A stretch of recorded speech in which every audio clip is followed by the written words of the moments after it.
নদীর বালি মাটি চুরির ঘটনায় জড়িত থাকার অভিযোগে আবারও একজনকে গ্রেপ্তার করেছে মন্তেশ্বর থানার পুলিশ। ধৃত মোস্তাকিন মল্লিক মন্তেশ্বরের কুসুমগ্রাম এলাকার বাসিন্দা। পুলিশ জানায়, মন্তেশ্বর ব্লকের সীমানা বরাবর খড়ি নদী বয়ে গিয়েছে। কিছুদিন আগে মন্তেশ্বর ব্লকের সমসপুর এলাকায় খড়ি নদী থেকে নদীর বালি মাটি চুরি করার অভিযোগ আসে। খবর পেয়ে পুলিশ ঘটনাস্থলে পৌঁছলে বালি মাটি ভর্তি ট্রাক রেখেই সবাই পালিয়ে যায়। পুলিশ সেই ট্রাককে আটক করে আনে। পুলিশের তদন্তে নেমে গত 3 থেকে 4 দিন আগে কুসুমগ্রাম এলাকা থেকে দুইজনকে গ্রেপ্তার করেছিল। তাদের জিজ্ঞাসাবাদ করে মোস্তাকিন মল্লিকের নাম উঠে আসে। গতকাল মঙ্গলবার রাতে কুসুমগ্রাম থেকে মোস্তাকিনকে গ্রেপ্তার করা হয়েছে বলে পুলিশে জানিয়েছে। আজ ধৃতকে কালনা মহকুমা আদালতে পাঠান মন্তেশ্বর থানার পুলিশ। ধৃত মোস্তাকিন আমাদের জানালেন, ধরেছে কি কেসে ধরেছে?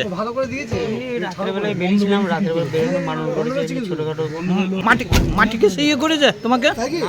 মাটি চুরি করছিলে? না না মাটি চুরি করছি। তাহলে নদী থেকে রাত্রেবেলায় বেরোতে পারবো রাত্রে না না নদী থেকে মাটি চুরি করছিলে?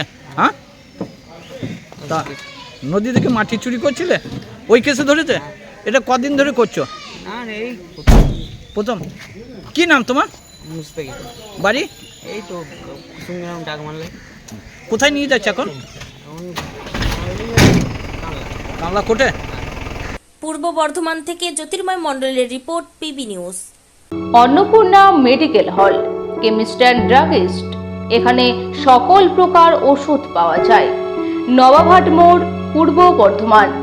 যোগাযোগ করুন 6295528655 অথবা 7602347696।